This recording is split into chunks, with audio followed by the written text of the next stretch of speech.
mangsuk mana mangadili nuwe ana sasmintaning sun iki kok kaya ning Tembalang ta rasane aku ling ngomong teng Klonthong Bapak piye tole sampeyan lenggah ngandhap aku merajake karo sing kagungan dalem gandeng kowe iki sing ndhe omah nek ora mbok dawuhi lungguh dhuwur aku ya urung wani lungguh dhuwur aku ki anakmu lho Pak aja duwe pikiran sing kaya ngono lungguh nang dhuwur Pak ayo bapak lungguh nang dhuwur gareng lungguh nang lemah ora kaya ngono togong sia-sia lenggah inggil Pak lenggah inggil kali kula tak benake mik iya matur nuwun nek wis mbok keparengake dole sampun Bapak sampun wilujeng rawuhipun Pak pangestune anu pamujine anakku lanang slamet tekaku Mas Gareng wilujeng sita rada mundur ketutupan bokonge Semar slamet tekaku le cah bagus pangestune wong tuwa tampanana kula pun dinggo jimat paripe ndayanana ing kasantosan Mas Petruk wilujeng slamet Gong pangestuku tampanana ya le niki sangat anggen kawula dadosaken jimat paripe ndayanana ing kasantosan ampawa ana kasantosane lair batos kula ya sampun ngantos kejoting penggalih margi dinten iki kula nembe semangat Pak syukur wong urip ki pancen kudu duwe rasa gumregah neng uripe dhewe nggih lah saiki malah aku tak takon karo kowe kok ngundangi wong tuwa monggo bareng tak cocoke karo Gareng ya mbok undangi Petruk ya mbok undangi iki jane arep ana apa tole sepisan ngerembak perkawis Karang Kadempel anggenipun badhe keterjang jalan tol Pak nggih to iya lah kuwi wigati kuwi penting merga niki omah kula entek-entekan iki sak pekarangan sak omah kena kabeh terus miturut kowe piye le lho aku sebagai warga negara sing apik Reng pancen kuwi dienggo kebutuhan negara tak ikhlaske ora masalah waton ijole cucuk iya ngono lho dadi ya ora ngrugekke masyarakat negarane ya iso mbangun negara kanthi apik masyarakate ora dirugekke negara iso mbangun dalan sing apik tur ya kuwi dienggo kebutuhan umum ta Tru mula aku ora apa-apa ora kaya Gareng mung kena sithik wae cangkeme cerewet ayo karepku ki padha karo nggonamu kabeh ki bakal padha rasa kuwatir kabeh ki bakal padha mula kudu sing ikhlas lahir batin ngene bapak keneng ora Pak nggon aku ora wis ora apa-apa sing ora keneng ya wis ora apa-apa sing kena ya kudu ikhlas lahir lan batine iya lah sing nomor loro iki aku arep ngejak bapak piye piknik apa piye piknik dengkulmu melacat lho karo wong tuwa ora is ngonekke dengkulmu melacat piknik kok dipeng-pengke wong ki nek piknik ki nek wis cukup samu barange ora sok diselak-selakke piknik nek omah wis cukup kabeh-kabeh wis cukup kuwi lagi piknik kok piknik kok piknik kok dipentingke iki piye ya wis saiki areng rembug apa Gong aku jane nek jaluki lakon ngene asline susah lho Tru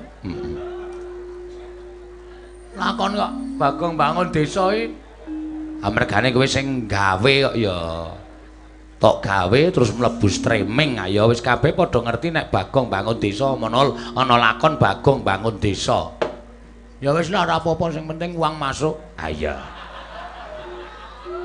Nek ora terus ayo ning ora terus uang masuk ngementingke uang masuk ya apa-apa karepe arep ditandangi. Menungso iki ora ana mareme. Nek ya kudu nganggo hitungan, nganggo dikarang sing apik. Iki wis tak karang sing apik iki. Terus sirmu karepmu, aku mau tadi disebutke aku pengen bangun desa, Pak. Ngandel ora malah bengok ta. Kuwi apik to, Le. Kuwi becik. Bangun desa kuwi apik. Lah sirmu sing arep tok bangun apa? Apa papan pangibadah? Apa papan-papan kanggo pertemuaning para warga? Apa papan kanggo ngolah raga supaya duwe awak sing waras? Apa papan liyane? Kabeh, Pak. Kabeh. Tegese kuwi arep bangun papan-papan sing apik tumraping desa kene. Ora. Aku arep kaya bapak. Kaya aku piye? Aku arep mbak nganu dusunku desaku kuwi wis apik, Pak. Wis rukun, wis tentrem. Wis manunggal. Sing sepuh karo sing enom ya manunggal. Sing enom karo sing ngajani karo sing sepuh. Sing sepuh ngregani karo jalan pikirane sing enom. Lah apik kuwi. Tegese antaraning wong tuwa karo enom-enoman iki saiki wis manunggal. Merga kadangkala sok ana congkrah sithik bab perkara bocah wingi sore ngertimu apa? Ha ta? Kowe arep pinter njara langit kalah pengalaman karo sing tuwa. Ha iki jane tembung kaya ngene iki wis mulai disingkiri aja sok diunekke. Nuwun sewu ngregani kepinterane cah enom. Ning cah enom ngreganono pengalamane wong tuwa. Nek pengalaman karo kepinteran didadekke siji, kuwi bakale apik. Nek mlaku dhewe-dhewe pengalaman tanpa kepinteran ya ora ana apa-apane, kepinteran tanpa pengalaman ya ora ana apa-apane. Mula desaku ki wis manunggal. Samploke aku dadi dukuh lho, Pak. Arep aku dukuh petuk. Ning nek tumrap kanggo kebutuhaning masyarakat aku ki nomor 1, Pak. Sripah, aku ora tau ora ketok. Mesti teko terus. Mergo kuwi wargaku sing nandhang kapitunan. Iya apik. Kumpulan warga, aku mesti ketok. Gotong royong. Apa? Gotong royong. Gotong royong kok gotong royong aku mesti ketok. Ngepyake para warga ora mung ngepyake tok. Ning aku mesti ketok. Ayo kuwi apik, Le. Wis. Genduren rung duntange aku wis menyang. Ngerti kono ketok iki engko ana gendel, aku mangkat sike, acah sregep kok. Iya. Ha iya apik-apik. Dukoe. Ha iya. Pemangsane. Nomor 1 ne.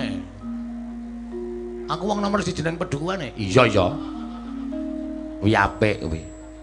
Terus nek ana dusunku ki mbutuhke pembiayaan apa sing wajib disumbang karo desa karo kecamatan, aku gawe proposal. Waduh. Ya apik kuwi. Tak unggahke nang desa. Kaya wingi nggon aku ki bar wayangan lho, Pak. Sumbang karo Pak Lurah 11 juta. Waduh. Lumayan iki nggo konsumsi. Ha iya. Tukoke ndok separo-separo wis badi. Ha iya. Heeh. Iki kahanan kaya ngene iki arep tak luwih apike, Pak. Arep tak luwih becikke. Maksude arep tak luwehke tinimbang sing wis kelakon. Aku arep pengen bangun desaku kanthi apik, kanthi becik. Lah terus niatmu nekake wong tuwa kaya aku, kaya Garing karo Petruk iki ngopo? Aku wis krasa nek kuwi mesti njaluk sumbangan. Wis ketok angger raine mlumpuk ngono ae wis. Siap-siap, Truk. Ha iya. Aja kadok ati kajron penampa. Aja duwe panyakra bawa sing apik, sing elek. Reng, Truk, Bapak, sampeyan tak rawuhke mrene iki ora tak suwuni sumbangan sepeser pun. Apa mbok anggap Bagong ki wong tipis ah. Aku nek mung bangun dusun kowe ora arep sambat karo kowe-kowe kuwi. Wong nyatane dusunmu karo dusunku ya apik dusunku kok. Ha tak tentrem dusunku. Ngene Gareng kuwi dusune sanggon-gon cah nom-nom. Doting glimpang nyanding botol. Ora tau do dielekke. Ngerusak kuwi jenenge. Kuwi ngerusak morale bocah nom. Monggo cah nom kuwi asine nek sadar dheweke iki minangka dadi cagak tuwaking negara. Sing sepo-sep apa iki? Lindu apa ya? Oh Sinoman do ngedum. Ameh mlaku kok do dindlok-dloke. Ngeget-geti wong nyam. Sama-sama dilalake ora. Ngono, cagak tuwaing negara. Mula kepinteraning canom kuwi dibutuhke tumrap negara. Ha iya. Nek nek wis do dirusak kanggo cara kaya mengkono kuwi ngrusak awake dhewe, kuwi padha karo awake nyemplungke awake dhewe ning juranging kasangsaran. Heeh. Luwe-luwe nek kecanduan apa truk kae truk. Ha apa? Sing tok kakek aku lho cilik-cilik malah mendem. Aku ora tau ngekeki apa-apa ya. Kuwi senengane ngarani wong sak penake dhewe. Aku tak ombe iso nglire lho. Ah ora bae aku ora tau ngekeki kok. Apa Pak? Narkoba kuwi elek tenan kuwi. Pil kuwi sing marai bunuh diri. Sekali mencoba kamu akan binasa. Ngono tembunge. Nyoba-nyoba nek wis ketagihan wis ora iso ilang. Kuwi ora iso mari lho Pak ngono kuwi. Iso. Heeh bener. Heeh. Ora iso mari. Arep muni mari kae mesti sing nganggo wis percaya ora. Monggo negarane awake dhewe iki lagi digencarke membasmi kaya ngono. Ning aku sok ora mathuk, aku sok ora cocok. Gencarke nggo basmi kaya ngono sing dicekeli kok ming sing do nggunakake. Ning oknum-oknum sing isih seneng disogok. Ora do dicekeli kok ora do disingkirke. Betul. Aku setuju, Pak. Kuwi suarane rakyat. Lho. Bener nek nanggap dalang kok dalang anti narkoba. Sopo? Ha iki? Sena Tudrak. Lho. Sena Tudrak. Kae ora Sena, kowe iki jenenge udu Sena, jenenge diganti Bambang.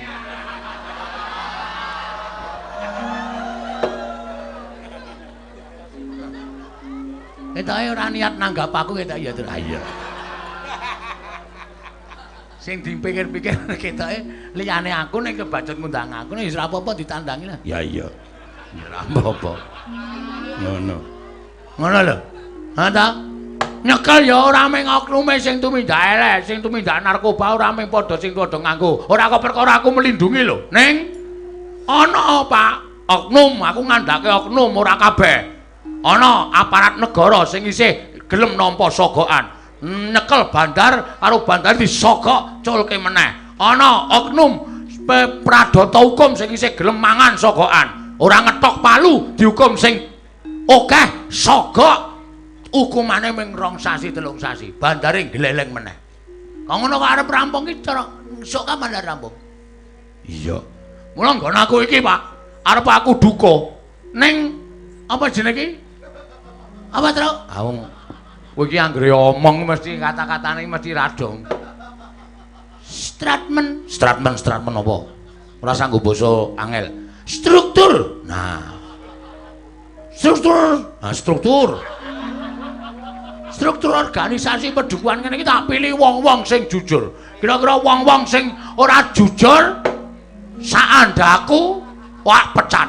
Apik, kuwi apik kok. Ngerti aku. Anggere ana masyarakat sing njaluk tanda tangan nggo gawe KTP, dijaluki dhuwit, tempiling wong. Nek ora gelem maruk karo aku. Piye kuwi? Kuwi kepiye kuwi kaya ngono kuwi? Oh, dirungokke apik-apik kok gleceh. Pak. Sing kan dirembuk ya, Pak? Dicupet semene le padha ngudara rasa ati. Heeh. Apa nggonamu iki sumure asat apa, Gong? Hah? Apa nggonamu bapak teko, gareng teko, aku teko kok tanpa ana apa-apa sing metu. Ngene truk tembunge nek ketemu sedulur ki wareg sing tanpa mangan, seger sing tanpa ngombe. Ah ya modar tenan kok ya. Istilah kaya ngono kok dienggo. Dadi meng ngomong-ngomongan nganti asat idune. Engko gampang kok tak akon bojoku ki mak lunga ya, Pak. Nek ndi? Mbah. Bar tak unekke minggat kono, ono lunga to. Wong kon minggat kok ora lunga iki piye? Ngono. Ah, saiki ngrembug perkara lelakon sing wis tak lakoni ya, Pak. Iya. Aku dek malam Jumat kae prihatin, Pak. Prihatin? Heeh. Kowe iki bocah ora tau prihatin kok nglakoni prihatin. Malam Jumat kliwon. Heeh. Aku sedina Kemis sawan ki ora mangan apa-apa kejaba ming panganan. Ha iya. Ora mangan apa-apa kok kejaba panganan ki. Maksude sing mangan-mangan ringan lho, Rek. Ha iya. Sedina dek aku terus sore arep maghrib ae adus keramas aku. Terus maghriban. Weh. Bar kuwi terus maem bengi karo bojoku. Ha iya. Waduh, saiki nek mangan bengi bareng po. Bareng ning dhewe-dhewe aku ning karo dhek ning mburi. Oh, len jukuk bareng. Oh iya ta. Mergane bojoku ki nek mamah, maem ki suwe, Tru. Oh, untune pasangan. Bojoke nek omong ra untune goyang to. Anggere omong kok kaya coplok-coplok. Mula nek mamah sego suwene ra jamak-jamak. Mamah ngiwa rung lembut, mamah nengen rung lembut, mamah ngiwa rung lembut. Entek-entekane dombeni. Aku jijik. Oh. Terus aku terus lunga golek sendang. Weh. Adus nang sendang. Jam 12 bengi, plung. Adem banget. Aku terus ndegem nang pojokan tuk sing nang isor wit ringen. Dol desa arang adem le lho, Pak. Oh iya, iya.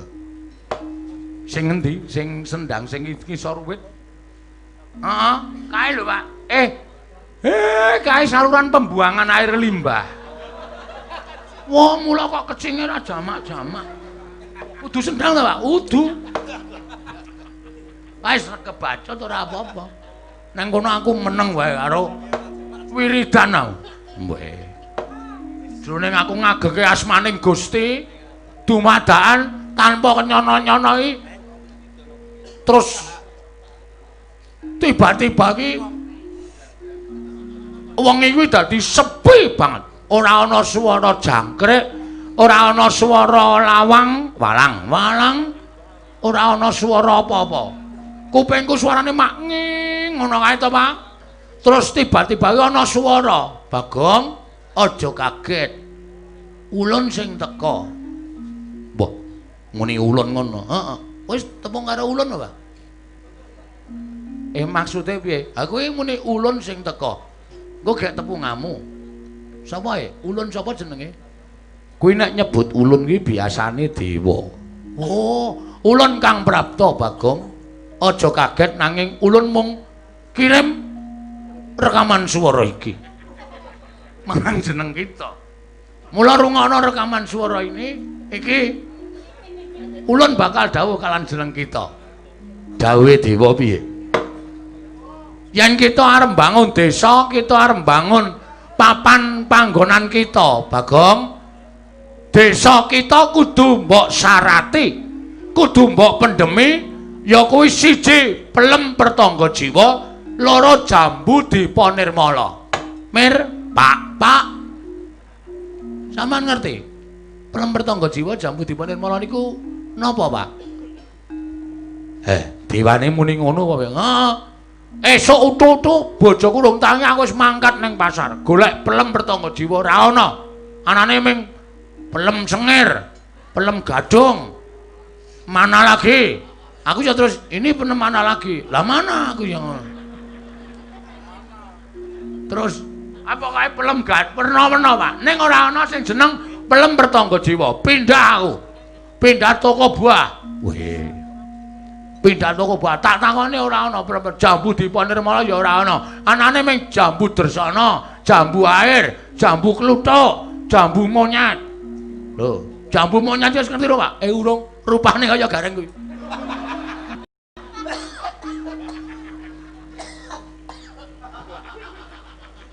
Mbok, aku ki ora tok tibake elek terus to, Gong. Apa ana jambu monyet kok matane kira kaya ngene. Kowe ya aneh-aneh tenan. Arep mangan ya wedi. Asli tenan. Ora ana jambu diponirmala. Aku arep nyuwun prisa karo Bapak. Nek Bapak ki pancen prisa. Bapak ki pancen paham. Jare Bapak ki mbiyen dewa, mbuh nyata mbuh ora, ta? Iya, biyen Biyen sadurunge aku dadi Semar ki aku dewa. Lah kenapa ora urip ning Kayangan, kok malah dadi kere? Aku kuwi pancen wong sing seneng marang katentreman. Mula aku trima mudhun ana ing jagat. Biyen aku dewa, aja mbok anggap elek. Aku biyen ki kakangne Bathara Guru. Wah, Bathara dosen, udu. Bathara ketua kejurusan, ora. Rektor, udu. Doktor, udu. Aku Sang Hyang Ismaya. Ismaya iki kakangne Bathara Guru. Ha kenapa mbiyen kok sak ora urip ning Kayangan ning apa? Kok malah ning kene? Ning jagat. Anggere esuk ming nang prapatan ngemis. Kayangan kuwi dudu papanku mergo aku kudu urip ana ing jagat. Wis ora tak critake engko ndak malah tekan ndi-ndi. Sing wigati kowe takon karo aku to, Pelem Pertangga Jiwa, Jambu Dipa Nirmala, kuwi papane ora ning donya. Terus kuwi panganane para dewa. Dewa kuwi ora mangan wohing dami, ora mangan pari, ora mangan ketan lan sak piturute. Ning daharane Pelem Pertangga Jiwa karo Jambu Dipa Nirmala. Lah, nek kowe arep nyarati desamu iki kowe ya wis bisa njaluk Pelem Pertangga Jiwa karo Jambu Dipa Nirmala. Waduh. Papane nang Kayangan? Heeh. Kayangan Suralaya. Weh. Ketemu Cak Marlis. Lho. Kok ketemu Cak Marlis ngapa? Lho jare Kayangan Surabaya. Wah. Budak ora. Suralaya. Suralaya iki ngendi, Pak? Karo Cebongan? Wah. Suralaya karo Cebongan. Suralaya iki dhuwur kono. Weh, dian. Suralaya iki papaning para dewa. Yen kowe weruh wewangunan sing gumandul tanpa centelan, kuwi Kayangan. Aku duwe lho Pak gumandul tanpa centelan iki. Wis kelet-ket biyen. Apa kuwi yang diwastani Kayangan? Gundulmu atos. Sore-sore kok ora gebernah ora. Ah dudu ye. Ah iso ora. Mandul tanpa centelan. Asli iki kuwi ora dipeniteni, ora dilem. Ken biyen yo nang kono kuwi. Aku nek ngrasake Bagong iki jane edan ora ya. Ayo mbuh karo bapak urung tau dipresake kok ya. Omongane iki waton ting celebung ora. Kayangan iki gumandul tanpa centelan. Oh iya, heeh. Paham aku. Nang dhuwur ta kuwi? Heeh. Mun aku nang ngisor. Ha iya. Kuwi papane Bathara Guru. Papane Bathara Indra. Papane Bathara Indra, papane Bathara Dana, papane Bathara Kasina, Dana, Kasina, Indra. Kayangan Warkop. Kayangan Warkop ngepruk raimu iki kowe. Kandhan-kandhanane ngeyel ora. Kuwi Kayangan Suralaya. Lah nek kowe arep njaluk Pelem Pertangga Jiwa, Jambu Dipa Nirmala, kowe munggah ning Kayangan, Bagong. Andra ingkang puspita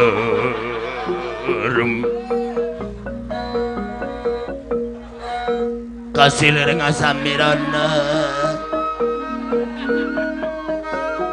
amre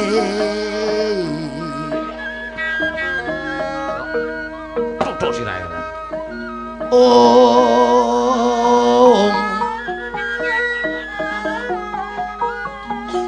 Sekar Maya ku ngas kan danyorun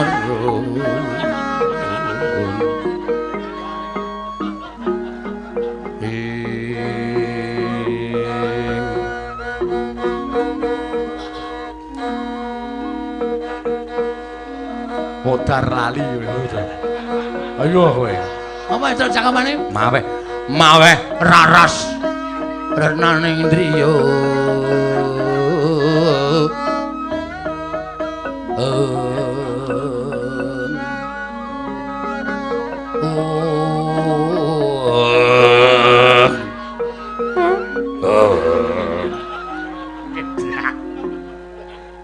Suluk kok karo ngentut. Saedan kan.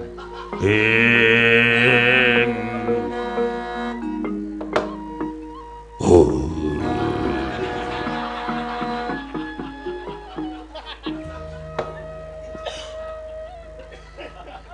Nek guyu-guyu Mar. Rasa diampet. Aku lucu to, Pak? Wis, Mbok. Kene main tak dolani ngene. Gawe senenge wong tuwa ki ngibadah. Bakal entuk pahala. Ha iya. Wong kowe iki ora tau suluke kok suluk. Mbok ya suluk sing apik.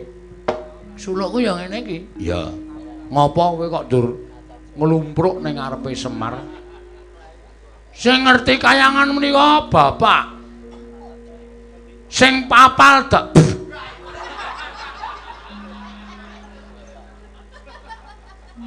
Bojoku tak kon nyemprot ben ikine do ilang kok ya ora disemprot to jan wis nganti walang mlebu cangkem barang. Sing ngertos kayangan, sing ngerti dalan anjok enten kayangan menika namung Bapak Semar. Bapak, kula nyuwun senjata pitulung tumbak kenceng, Pak. Kula nyuwun Bapak menika minggah wonten ing kayangan ketemu kalih Om Guru. Om Guru. Guru jare adine Bapak. Berarti aku nek nyeluk ora Om. Ngendika kalih Om Bathara Guru, nek Bagong butuh pelem pertangga jiwa jambu dipa nirmala. Nek Bapak kersa, kula ngaturaken panuwun ingkang tanpa pepindhan. Nek Bapak mboten kersa, niku jam tangane balekke kula. Wih, kok menehi jam tangan ru bapakne kok kon balekke. Alexander Christine Hakim.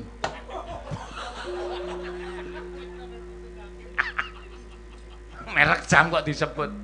Alexander Christine Hakim nganti raimu apa piye? Ora kowe ngapain digluk-digluk ngantuk apa? Ora. Arang ya lelingguh ora bener kok. Nggih, Pak nggih. Disuwunke, Pak, supaya dusun kula tambah reja, dusun kula tambah apik, dusun kula tambah becik. Nek Bapak kersa nyuwunke kalih Bathara Guru, kula ngaturake panuwun ingkang tanpa pepindhan. Ananging nek Bapak mboten kersa, lho, Gong, arep ngopo kowe? Kula aturi jaga ajang sing jembar. Sega sing kathah. Rawe-rawe atas, malang-malang putung. Mesti kula entekke. Oh ya, tata basa ora pernah kok. Jagang sing jero, beteng sing kandel. Lha iki nek nantang karo negara, nek nantang karo wong ya ora nganggo jagang sing jero, beteng sing kandel. Aku ora sudi ngaku karo kowe, Pak, sebagai bapakku. Aku mau mergo sampean ora nulungi karo anak. Nek sampean gelem nulungi anak, nembungke pelem apa mau to? Modar ora. Syarat ora adong kok. Pelem 40-an pertangga jiwa, 40. Pertangga jiwa lan jambu dipaku semau. Dipa nirmala. Kula ora trima. Adene dadi anake Semar, menggayo panganan luar negeri kayangan. Kayangane kok ora kelakon. Aku nesu tenan, Pak. Saiki kari Bapak mikir. Luwung diwaneni anak apa njalukke pelem pertangga jiwa jambu dipa nirmala. Gong, sabar, Gong. Ora sak penake dhewe kaya ngono. Bapak ki wis sepuh. Ora terus kowe terus matur karo bapak nek bapak ora iso gayoke pertangga jiwa malah tok jak gelut. Kowe iki wong tuwa apa bocah? Kowe ora usah cerewet, Reng. Kowe nang kene iki angka ikut. Kowe timunmu kok jaga imbuh. Ana kowe ya ora apa-apa, ora ana kowe ora masalah. Lho, aku ning rene iki rak tok undang to. Aku ngerti. Sing wigati tak jak rembugan ki Bapak Semar. Kowe iki ping takon menyetujui wae. Sirku arep kakon dadi seksi, ning mripatmu kira neksani ya mesti ora pas. Kudune kowe iki manteng ngematke kene kok malah ngematke pojokan terus. Mbok mau ngerti ora sah rene to malah keloro-loro atiku.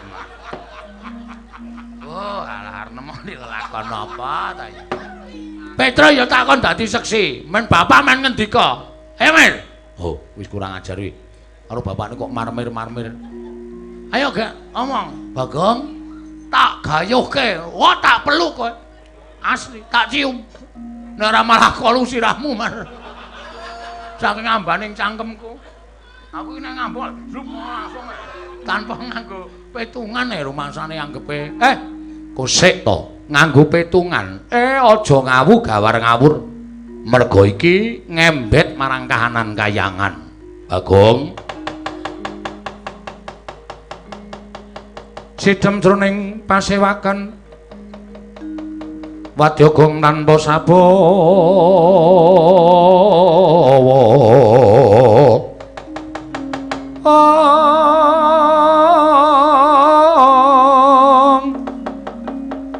Nalindra Pekmarwa sing sang katriku mulung mangrempak ing wadya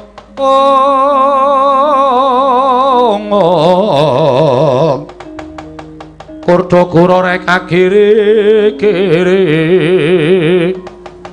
Ronanggana magawiya gelarira wang-wang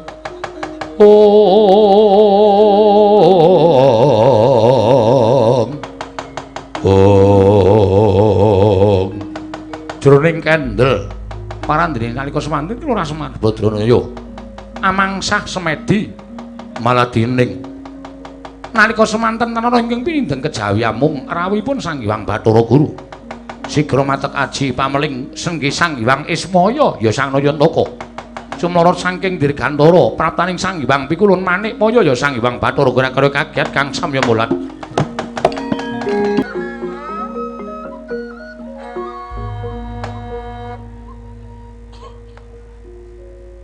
blegegekugek sadulita mel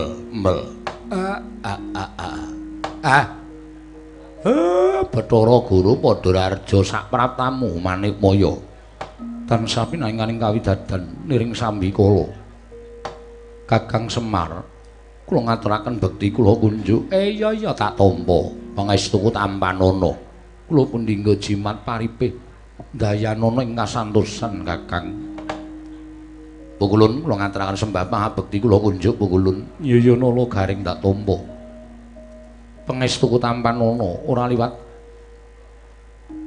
pangestulun tampanana nala garing kula pundhingga jimat paripih dayanana ing kasantosan bekti kula katur Pukulun iya Petruk ndak tampa pangestuku tampanana Panakawan menika sangat anggen kawula dadosaken jimat paripih kepareng kula ngaturaken sembah sungkem kula kunjuk Pukulun iya Bagong ndak tampa ora liwat pangestuku tampanana kula pun dinggo jimat paripih dayanane kasantosan Kakang Semar ginakaken daya aji pameling angrawuhaken dhateng ngrayipun Manikmaya kepareng kula cumadung dawuh Kakang Nayantaka wonten menapa Kakang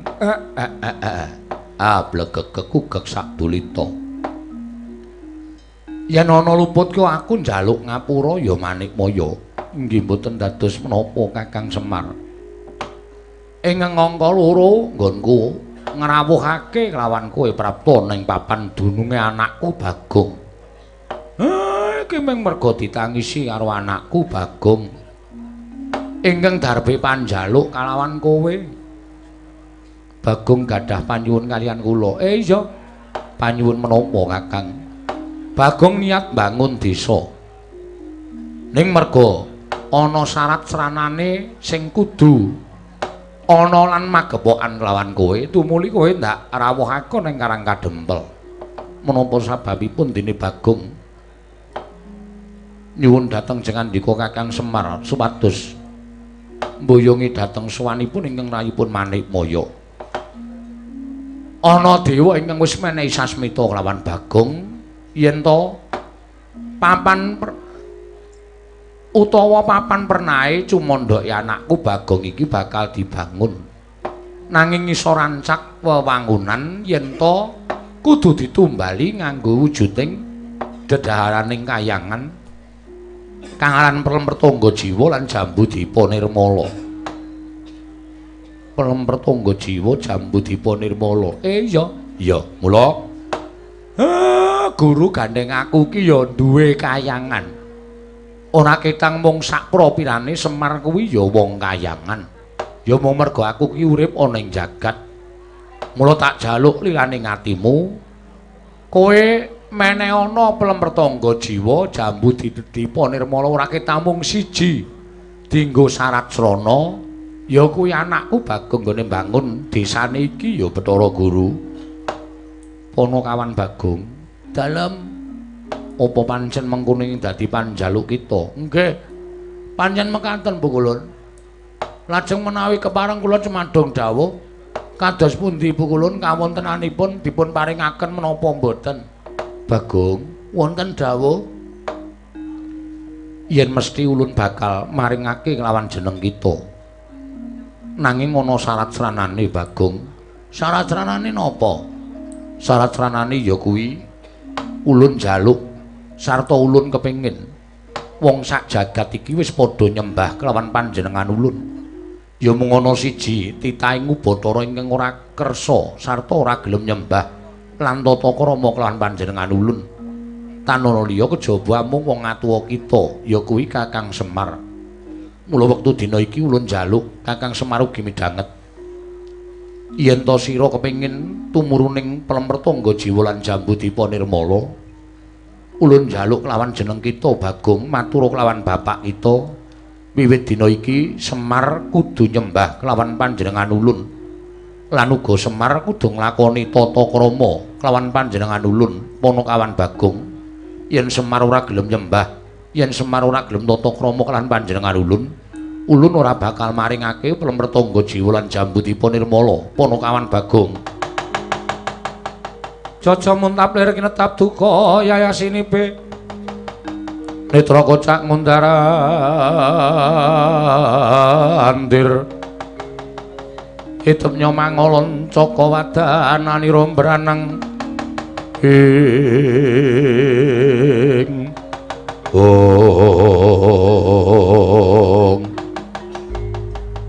dados kula dipun paringi pelempertangga jiwa jambu dipa nirmala ning bapak kudu nyembah kali sampeyan. Iya pancen mengkono. Bapak kudu tata krama karo sampeyan. Iya pancen mengkono Bagong. Mula matur kelawan bapak kita. Lamun Semar gelem nyembah lan tata krama lan panjenengan ulun bakal paring pelempertangga jiwa lan jambu dipa nirmala kelawan jeneng kita Ponokawan Bagong. Piye Pak? Wis nek pancen kuwi syarate aku tak nyembah. Aku tak tata krama karo Bathara Guru. Aja Pak wis. Tinimbangane aku ngasorke derajate bapak. Tinimbangane bapak ki harga dirine tak ijolke karo dua buah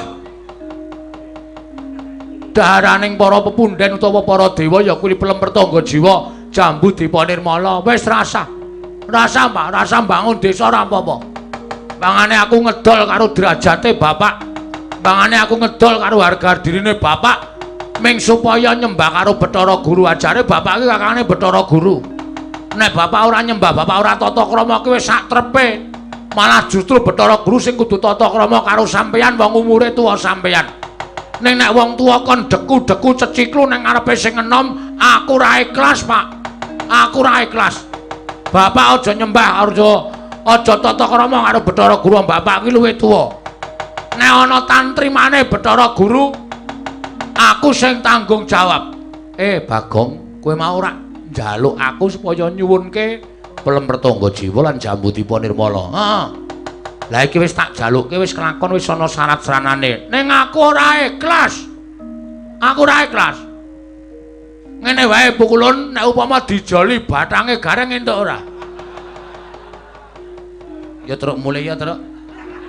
Lah ngopo ya? Wah aku jan lara-lara terus kakang nika diar digatekke bathang arep ijol bapak iki anggepe kok menungso ra tetenar nemoni lelakon apa ya kowe? Lelakon sing apik. Kon ngapake cah iki? Ijabno reng. Wis. Ijab-ijab dengkulmu ra. Mboten pareng. Nek pukulun tesih kepareng badhe nyuwun srana menika taunana windanana kula mboten ajeng ngiklasake. Ewa semanten paduka pukulun mboten kepareng maringaken pelempertangga jiwa jambu dipa nirmala Sampeyan mboten ngerti to, kula niku bekas maling. Dadi kula nek nyolong pelem pertangga jiwa kon nyolong jambu dipa nirmala. Nek ra tak yok sakwite rontok kabeh aja diundang Bagong. Lho, yen ngono kita malah bakal wani gawe rusak kayangan. Ora perkara gawe rusane sampeyan duwe syarat kaya ngono kuwi syarat sing tidak masuk akal. Saniki sampeyan ngendika mawon, Bagong, kowe tak paringi pelem pertangga jiwa jambu dipa nirmala. Ning aku njaluk ijol apa? Ning aja harga dirine bapak. Arep kula niku diitung Bagong niku sing paling wani karo bapak. Ning kula niku sing jaga karo martabake wong tuwa. Apa, Gong? Martabak. Martabak. Kowe ora ndek martabak ya, Pak? Ora. Sosis duwe.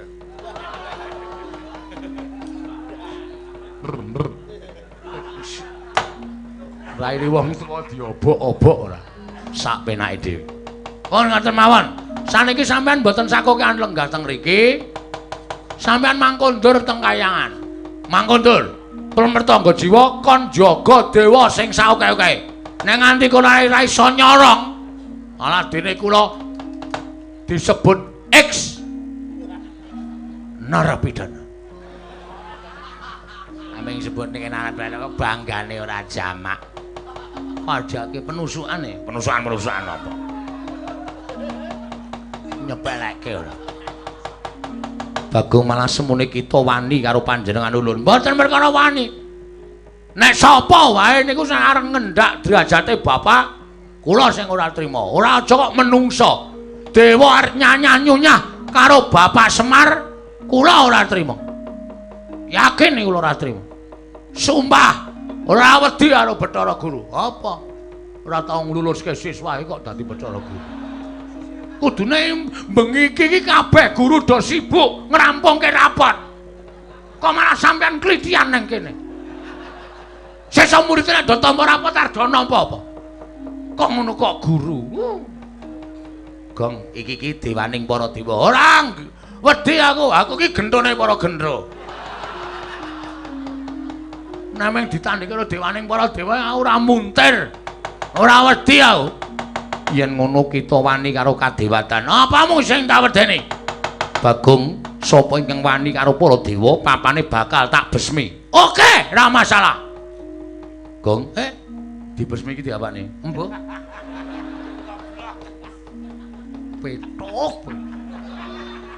Dibesmi iki diobong. Lho, lah tiwas muni oke aku. Wah, ya ora ngerti kata-katae kaya ngene iki. Lah kok dadi sampean malah arep ngobong karang anu ngendi papan padunungan kula pring abos. Monggo ora apa-apa, mangobong nek pun kula sapu. Nek wis temumpuk uwe mangobong. Nek sampean arep ngobong padukuhan pring abos padha karo sampean arep gawe kapitunaning rakyatku. Awi duka. Dukuhing para dukuh iki aku. Nek ngumuk dewaning para dewa iku ngopo? Iki dukuhing para dukuh. Rumangsane ketuane dukuh sak Karang Kadempel. Iya, Pak? Heeh. Mangsane arep ngobong karo rakyatku, wong sing tanpa dosa, asane iki tak walik. Dewa macem apa kowe iki? Kok arep gawe sengsaraning para kawula? Jare dewa, jare iki menungsa iki tumitah nyembah para dewa. Berarti sampean iki sembahaning para titah. Ha kok sampean mentol ajeng gawe kapitunaning para titah? Hah? Weh lah njaluk dunek-unekke wong iki. Wis malak. Wong urip kok malak. Malak apa? Wong siji kok tangane papat. Ayo, kowe mesti dobel-dobel kowe ta ya. Iso ngayahi wong loro kowe mesti. Kurang ajar arepan kowe ya. Dewa sing kurang ajar kaya ngono. Kudune siji-siji. Ngono kok loro-loro ora, kancane ra domane. Mula seger temu. Tak siji kok papat. Aku ngerti maksudnya kayak itu. Ayo aku ya ngerti. Nek Bathara Guru mesti ora ngerti. Bathara Guru ki piye alusan kok. Pon ngejobong. Ayo, sadurunge sampean ngobong pring apes. Sabar, Gong, sabar. Mangkel aku iki sonku ora kaya biasane kok. Wis. Masaku suaraku kaya ming nang kontraca iki lho, Tru. Aku iki ming pertemuan karo bapak kok nggawa sound system. Ayo sirku iki men gleleng e. Tasih Pak kita sitem barang e. Bulkit mau ora penak-penak. Wis. Nah sampean arep ngobong karang kadempel kula sing ora trima. Rawe-rawe rantas malang-malang tak puto. Kawula ajeng kula ayomi. Ajeng kula ayomi nganti tetes sing getih kowe ingkang pungkasan. Metu njaba bakal tak coba kaya ngopo kekuataning Bagong. Piye? Metu njaba. Kowe Bathara Guru sinambi sosialisasi kabeh. Heeh. Kok sosialisasi kabeh piye? Metu njaba supaya ora. Ngoten.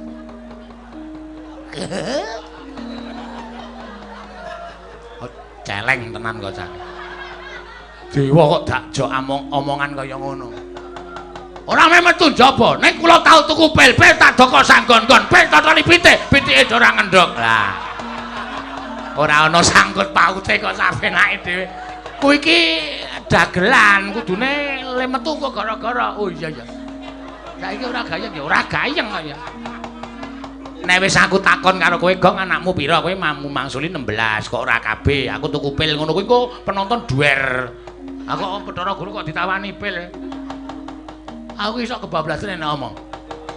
Pon, kula tunggu pripun karep sampean? Metu njaba. Mang medal sik, mengke kula nututi karo sampean.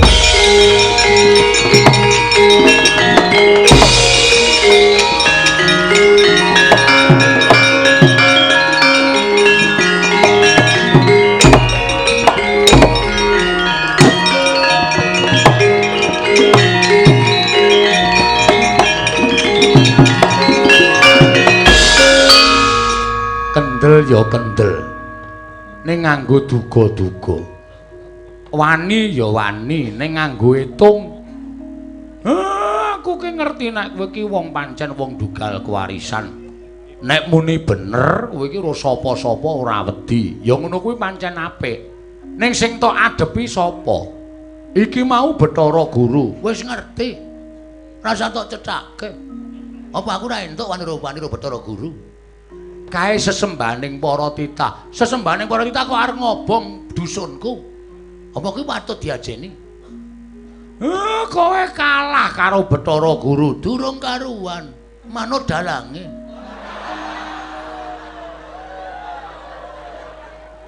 Kandhani ngeyel, ora ngeyel mah. Lho iki nang kene iki filosofine wayang iki nang kene iki. Kudu do gatekke. Mula aku muni to. Urung karuan aku kalah karo Bathara Guru. Manut dalange padha menungso semenake iki eneng dalange, Pak. Gusti sing gawe jagat. Mula apa tumindake iki aja tok pasrahke karo sak pepadaning urip. Kowe takon aku tumindak ngene iki bener apa salah ya? Terus kono kancamu muni salah, kowe dosa kecemplung neraka. Apa dhae iki ponakane sing gawe urip apa piye? Pasrah bener iki pasrah karo sing gawe urip. Bener luput ki sing gawe jagat sing nemtokke. Ngono lho. Paham ora wae? Wah, tuwa meng putih rambuté tak. Cukur sisan. Bodhe mben bapak tok terke cukur to, Pak. Terke wong. Heeh, takon mohake. Ora dadi rambute brodol. Caidan rampung cukur aku ngilo kok gila dhewe. Cah kok kewanen tenan. Ngono.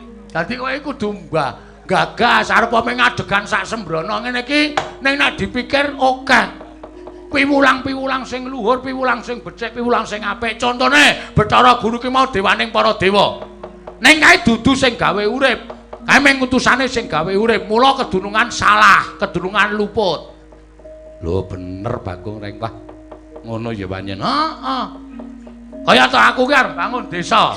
Ming Bagong mbangun desa, mula ana tetembungan Giri Lusi jalma tan kena kinira. Oke-oke wong saiki do ngembe karo sak pepadane. Wis, coba wis. Ana tanggane arep duwe rasan-rasan tuku lemah. Nek sing wong ora seneng terus ngrasani, wah arep tuku lemah yo ngombar cengele wae. Mangane sedina ora ganep ping 3 kok. Nah, wong sugih karo orane wong ki aja diukur karo kahanane. Kadangkala wong sing nang Karang Pradesan ki malah sugih ngungkuli karo sing nang kutha. Sugih lemah, sugih Tegal pirang-pirang hektar ning ora tau muk. Tegalku semene, sawahku semene hektar. Beda karo wong kutha jajar mobil ning ngarepe dhewe. Pirang-pirang digarasekke dhewe. Wancine pajek ora iso. Ha ya wis piye. Ngono kuwi dijukok. Wah, kowe ndelok wayang mung ndelok gayeng tok. Amangar gayeng tok nanggap campur sari sadagelane. Ora gayeng ora jama-jama. Di sini ini yang perlu diperhatikan, Mir. Waduh. Mir. Wis ben ora apa-apa. Ngono lho. Aku ki kadang kala ya dadi wong sing duga, gleleng nek omong traca. Saru traca, sakepenake dhewe. Ning kadang kala nek iso methek sari patine omongane Bagong ki ada juga yang perlu di apa ya namanya? Saudara-saudara diikuti. Oh, ngono ya, Kang. Aku wani karo Bathara Guru kuwi ora wani karo Bathara Gurune, ning wani karo sipate. Lho kuwi ya perlu diteliti. Kadang kala ana bocah wani karo wong tuwa, dina wani karo wong tuwa. Aku ora wani karo sing bapake kae, ning wani karo tabiate karo bapake kae. Wong sing tuwa sing seneng suwiyah-wiyah kae kudu dielingke, nek ora dielingke ndak arep sapa-sapa arep didak cengele. Ngono kuwi, Pak. Mula aku ki ngangkat Bagong sebagai kawula cilik sing wani karo para penggede-penggede. Ini menjadi suara rakyat lewat pakeliran. Ngono lho. Nek ora wani ana sing bengok ta bengok, aku ning ditanggap. Ha iya. Ora ditanggap nek kon bengok-bengok demo ya aku iso dicekel. Nek ngene iki kan aspirasi, suara aspirasi rakyat yang lumantar Bagong. Ngono lho, Tru? Paham ta kowe? Paham. Pinter nek kowe. Sing kaya kelinci kuwi lho, gedhong ra kuwi. Ya bali ya, Truk. Kowe mau ngejak bali ora betah kok. Lara-lara atiku, Truk. Aku nek ora betah iso setruk tenan iki. Bagong omongane wis. Lah terus kae Bathara Guru piye? Ora usah do melu-melu. Tandangane. Tandangane, Pak. Mati urip, bejo cilaka, sugih miskin. Tak pasahe karo sing gawe urip. Wis tak tandangane. Bagong nek kowe mati piye? Pendem rasa kuwatir. Pendemen rasa ora apa-apa wis aku tak slameti tekan nyewu aku seneng kok, Pak. Ora usah perlu kelangan aku. Aku wani mati musuh dewa ki mergo aku mbelani karo kowe. Iya, ya. Wis rasa. Ya mau titip anak-anakku dopeni. Mati kok titip. Apa main titip rokok tok? Ya ora mungkin to ya. Aku titip anak-anakku, tak belani Pak, aja kuwatir. Aku ya belani desaku, Pak. Desa iki bumi wutah getihku. Desa iki aku urip nang kene, mangan tanduran nang kene, aku ngombe seger banyu desaku kene. Nah iki ora tak belani, sar belani sapa? Ini bumi tumpah darahku. Ngono? Tak tohi pati. Sapa sing arep ngejeki desaku, sapa sing arep ngrusak adat budhayaku, sapa sing arep ngrusak katentremaning desaku, ajange ning dadane Bagong. Wah, heroik. Heroik. Heroik apa? Heroik iki pahlawan banget lho. Anggemu aku taman makam pahlawan. Udu kuwi. Maksude kowe iki omonganmu iki kaya meledak-ledak. Katonyo. Kane meledak sumbune ngendi? Ah sumbune kuwi nang isor kuwi ora. Kok dadi sumet. Sumet ya bongok-bongok tenan. Ha iya. Wis ngono wae ya, Pak. Ayo, aku tak metu Jawa tak methoke Bathara Guru. Lah aku kowe tak setelke video limbukan ya, Pak. Oh iya. Kowe kemengkari nonton kaya ana CD VCD AB. Oh. Tulisane WL klasik. Limbukan bintang tamu Elisa, Tatin dan sinden-sinden warga laras. Karo ngisor dhewe Sehana. Iya iya. Tak setelke tak tinggal perang. Ora sampe melu ya. Ya. Engko nek mateni nggon abing-abinge dipecet. Engko napa-napa. Heeh. Kuwi nek dipecet jajane sok yong ngono. Terus metu macet. Nek anune metu apa nih? Kepingane metu. Petro sing wis tau nyetel video ya, Tru. Wis. Duwe ta terus kowe duwe nang omah. Syukur. Kok pasrahke Petruk nek matreni ya. Ya. Nek gareng cethuk ra iso ngomahe elek banget. Ya truk mulih ya truk. Ngar mulih terus.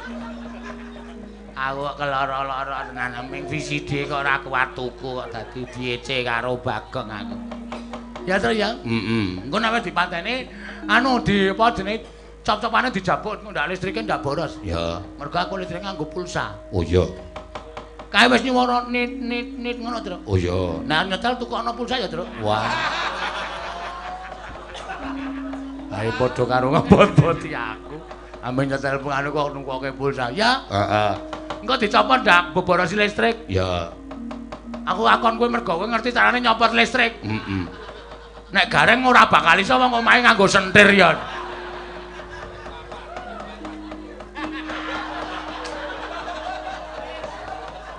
Teng. Kowe iki ora sopan ngono DC adine ngene kok nesu. Alah.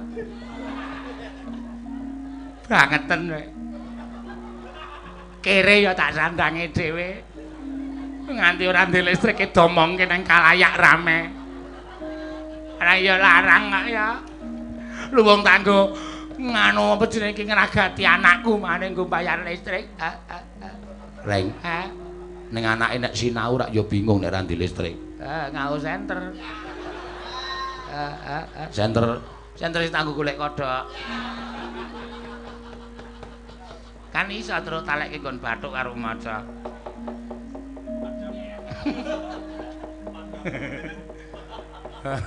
Aneh-aneh. Wis kono, Pak, ono masuk ono.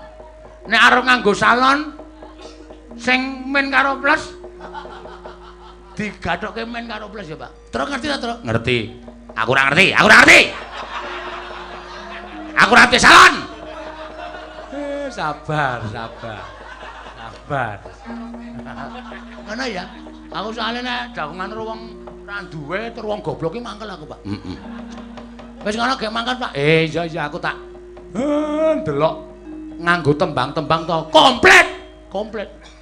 Warga lara duwe El Klasik komplit. Nganggo kendang sing dimiringke kae. Wah, ora meng sing miring ora meng kendange. Sing ngendang wae miring. Apa pokoke. Nyetel engko men kari goleki nggo set A set B. Waduh. Engko men kari mejen nek arep kepengin lagu kelinci ucul ya nomor 2 ya, Truk. Ya. Nek arep kepengin gelang kalung ya nomor 4. Ya. Nek arep kepengin gerajakan cara Banyuwangi sing B. Oh iya. Aku weling karo kowe mergane gareng ya ora bakal ngerti. Wong gareng angka ora iso nulis kok. Ya. Aku tak mangkat maju ning pabaratan. Bapak men nyetel CTB. Ya. CTB. Ngono ya, Pak. Iya sing ati-ati Ya Bagong ning nek kalah aja dipeksa. Aku ya ora bakal mentolo karo kowe. Nek kowe ora iso nandhiki para dewa kowe mlayu ning bapak. Siapa? Ya saiso-iso tak tandangane engko dadi kira aku ki wong loro saudon telu saurupan.